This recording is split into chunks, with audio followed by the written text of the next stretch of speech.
Hello student, free to class में आपका स्वागत है। आज हम कंप्यूटर के बेसिक नॉलेज में सीपीयू के बारे में जानेंगे। सीपीयू क्या है, सीपीयू के भाग क्या हैं, सीपीयू की विशेषताएं क्या हैं, सीपीयू के कार्य क्या हैं और सीपीयू कार्य कैसे करता है। तो चलिए हम आगे स्क्रीन पर चलते हैं। हमारा पहला क्वेश्चन है, सीपीयू क्या है। तो सीपीयू क्या है जानने से पहले हम सीपीयू का पहले पूरा नाम जानते हैं। सीपीयू का पूरा नाम है हमारा सेंट्रल प्रोसेसिंग यूनिट। जो हमारा सेंट्रल प्रोसेसिंग यूनिट होता है उसे हम प्रोसेसर भी कहते हैं, क्योंकि यह यूजर के द्वारा दिए गए डेटा और निर्देशों को प्रोसेस करता है। तो सीपीयू क्या है? सीपीयू कंप्यूटर का दिमाग होता है। सीपीयू क्या है? सीपीयू जो कंप्यूटर का दिमाग होता है, जो बिना सीपीयू के कंप्यूटर का कोई भी काम नहीं कर सकता है। सीपीयू कंप्यूटर के मदरबोर्ड पर स्थित होता है।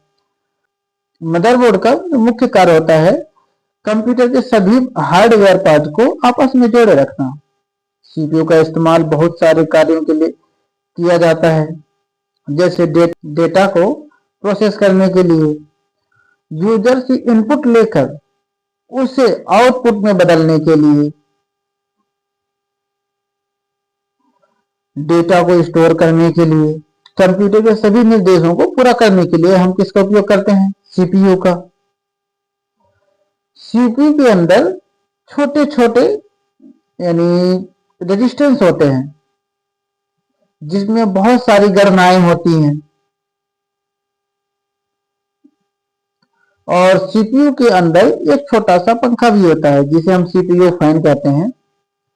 जो फैन का काम होता है सीपीयू को ठंडा बनाए रखना, अर्थात जो उसमें गर्मी होती है, जो चलने पे जो हीट होती है, उस चीज को बाहर निकाल के उसको सीपीयू को ठंडा रखता है। और सीपीयू जो होता है इनपुट और आउटपुट डिवाइस को आपस में कम्युनिकेट करता है, यानी कम्युनिकेशन करके बना के रखता है। ठीक है, तो हमारा अगला क्वेश्चन क्या है? हमारा अगला क्वेश्चन है सीपीयू के भाग क्या हैं। सीपीयू के भाग यानी सीपीयू में क्या क्या होता है। हमारा सीपीयू में क्या क्या होते हैं? सीपीयू के मुख्यतः 3 भाग होते हैं। वैसे तो हम 5 बोल सकते हैं, लेकिन मुख्यतः जो सीपीयू के अंदर होते हैं वो 3 ही होते हैं। जैसे हमारा ये कंट्रोल यूनिट हो गया, दूसरा मेमोरी यूनिट हो गया, मेमोरी, और तीसरा हो गया हमारा एएलयू। एएलयू का मतलब होता है अर्थमेटिक लॉजिक यूनिट। अब बाकी जो अदर हमारे 2 और हैं, चौथा हो गया इनपुट और 5वां हो गया आउटपुट। ये 2 सीपीयू के बाहरी सोर्स कहलाते हैं, जो इनसे जुड़े रहते हैं। तो मुख्यतः हम भाग 3 ही कह सकते हैं, बाकी जो हो तो 5 बोलते हैं। जैसे हम मानचित्र में देख सकते हैं, हमारा पहला है, जैसे हम देख सकते हैं इसमें हमारा कंट्रोल यूनिट दिख रहा है, मेमोरी यूनिट दिख रहा है, अर्थमेटिक लॉजिक यूनिट, और जो ये आउटपुट और इनपुट है ये हमारे बाहरी सोर्स हो जाते हैं। तो हम पहले जानेंगे किसके बारे में? कंट्रोल यूनिट के बारे में। तो हमारा कंट्रोल यूनिट क्या होता है? जो हमारा कंट्रोल यूनिट होता है कंप्यूटर से जुड़े हुए सभी डिवाइसों और उनके कार्यों को नियंत्रण करना, ताकि जो सभी डिवाइस है आपस में सही तरीके से काम कर सके। कंट्रोल यूनिट जो होती है सीपीयू का एक महत्वपूर्ण हिस्सा होता है, जो मेन मेमोरी से निर्देश को प्राप्त करके क्या करता है? डिकोड करता है, और इसके द्वारा इन निर्देशों को एग्जीक्यूट करके हमें आउटपुट प्रदान करता है।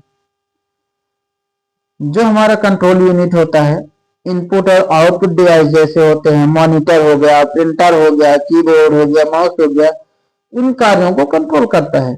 इनके माध्यम से इनपुट और आउटपुट देता है। जो कंट्रोल यूनिट को शॉर्टकट में हम सीयू कहा जाता है। जो कंट्रोल यूनिट के 2 प्रकार होते हैं, पहला हमारा होता है हार्डवेयर सीयू और दूसरा होता है माइक्रो प्रोग्रामेबल सीयू। जो हमारा माइक्रो प्रोग्रामेबल ईसीयू होता है वो अंदर होता है, जो हार्डवेयर होता है उसकी पूरी बॉडी कहलाती है। जो हमारी अगली यूनिट है वो मेमोरी यूनिट। मेमोरी यूनिट का क्या काम होता है? जो हमारी मेमोरी यूनिट होती है, इस यूनिट का इस्तेमाल कंप्यूटर में डेटा को निर्देश या स्टोर करने के लिए किया जाता है। यह कंप्यूटर के डेटा को स्टोर करने में मदद करता है। यानी जो हमारी मेमोरी यूनिट होती है, जो हमारे कंप्यूटर में जो डेटा होता है उस चीज को हम स्टोर करने में मदद करता है। जो हम दूसरे शब्दों में भी ये कह सकते हैं कि जो हमारी यूनिट होती है दूसरे आवश्यकता के अनुसार उन्हें डेटा को प्रदान करता है। यानी जब हमें इनपुट में कुछ जानकारी चाहिए होती है तो उसी मेमोरी से हम इनपुट ले लेते हैं जो हमें जानकारी प्रदान करती है।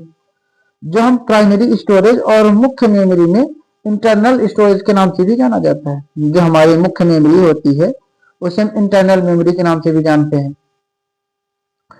कंप्यूटर की दो प्रकार की मेमोरी होती है। जो हमारी मेमोरी होती है वो दो प्रकार की होती है। पहली होती है हमारी प्राइमरी मेमोरी और दूसरी होती है सेकेंडरी मेमोरी। तो हम प्राइमरी मेमोरी किसे कहेंगे? तो हमारी जो प्राइमरी मेमोरी होती है, जो हमारी प्राइमरी मेमोरी होती है जिसमें सीपीयू के द्वारा सीधे डायरेक्ट एक्सेस किया जा सकता है। जो सीपीयू में जो होता है सीधे डायरेक्ट एक्सेस होता है। जो प्राइमरी मेमोरी जो होती है इंटरनल मेमोरी भी कहा जाता है। तो ये क्या कहा जाता है? इंटरनल मेमोरी, जो सीपीयू के अंदर लगी होती है। जो हमारी सेकेंडरी मेमोरी होती है वह मेमोरी जो कि सीपीयू से डायरेक्ट द्वारा एक्सेस नहीं किया जाता है। जो इस मेमोरी का स्टोरेज जो क्षमता बहुत ज्यादा अधिक होती है, जिससे हम बोल सकते हैं जो प्राइमरी मेमोरी है उसे हम रैम बोल सकते हैं और जो सेकेंडरी उसे हम रोम बोल सकते हैं। रोम में हमारे जो डाटा को स्टोर किया जाता है और प्राइमरी मेमोरी में हमारे डाटा जो है वहीं से एक्सेस होते हैं, वहीं पे प्रोसेस होते हैं। ठीक है, तो हमारी अगली यूनिट क्या होगी? ALU। ALU का पूरा नाम क्या होता है? Arithmetic logic unit. ठीक है, तो इसमें जो हमारी ALU यूनिट होती है, जो इसमें क्या होता है, सीपीयू का जो महत्वपूर्ण हिस्सा होता है। इसमें जो होते हैं अंक गणितीय जो अंक गणितीय हो गया, तार्किक जो कार्य होते हैं, जोड़ भाग गुणा घटाना जो आदि कार्य होते हैं वो किसमें होते हैं? अर्थमेटिक लॉजिक यूनिट में, यानी अर्थात ALU। ALU का जो है कंप्यूटर जो बोलते हैं हम, ALU जो होते हैं कंप्यूटर का गणितीय मस्तिष्क बोल सकते हैं, जिसमें हम सभी प्रकार की गणनाएं या कैलकुलेशन करने में मदद मिलती है।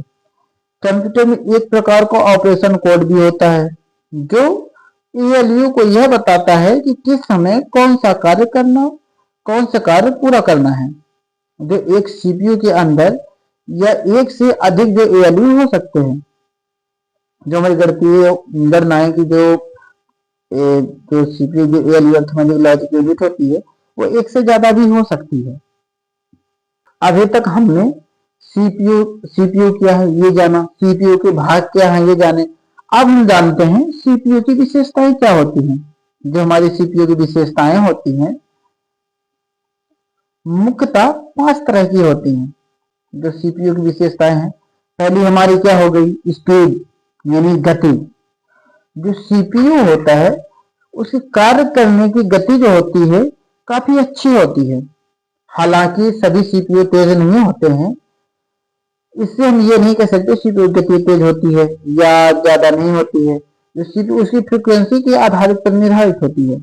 यानी जितनी अच्छी उसकी सीपीयू की फ्रीक्वेंसी होगी उतना अच्छा वो काम करेगा या उतना फास्ट काम करेगा। ये कैश मेमोरी, जो हमारी कैश मेमोरी जो होती है, कैश मेमोरी जो होती है सीपीयू की सबसे छोटी मेमोरी होती है। जो हमारी कैश मेमोरी होती है वो सीपीयू की सबसे छोटी मेमोरी होती है जो सीपीयू के अंदर स्थिर होती है।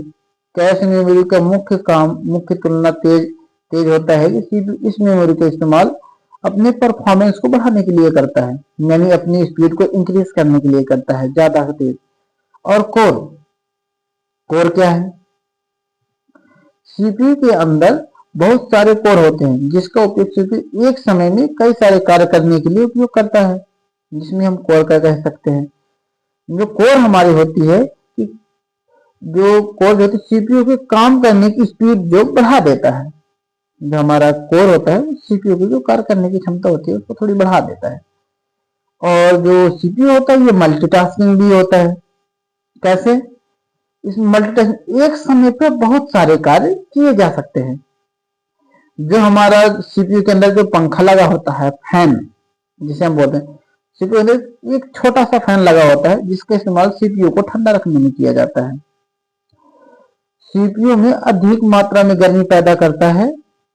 जो समय जो है समय समय पर जो सीपीयू गर्मी जो है तो अधिक मात्रा में पैदा करता है, जिसके कारण उस गर्मी को बाहर निकालने के लिए हम फैन का उपयोग करते हैं। तो हम सीपीयू के कार्य देखते हैं। जो हमारा सीपीयू का कार्य क्या है अब हम ये जानेंगे। सीपीयू का कार्य है सभी कार्यों को नियंत्रण करना। क्या है? सभी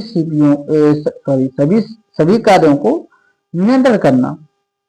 ये यूजर से प्राप्त जो हमारा सीपीयू होता है, जो यूजर के द्वारा दिए गए निर्देश या डाटा को महत्वपूर्ण जानकारी में बदल देता है।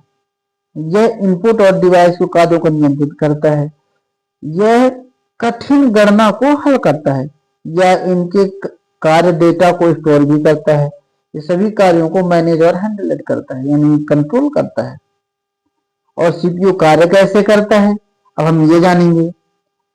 तो सीपीयू में कार्य करने की भी 3-4 होती हैं।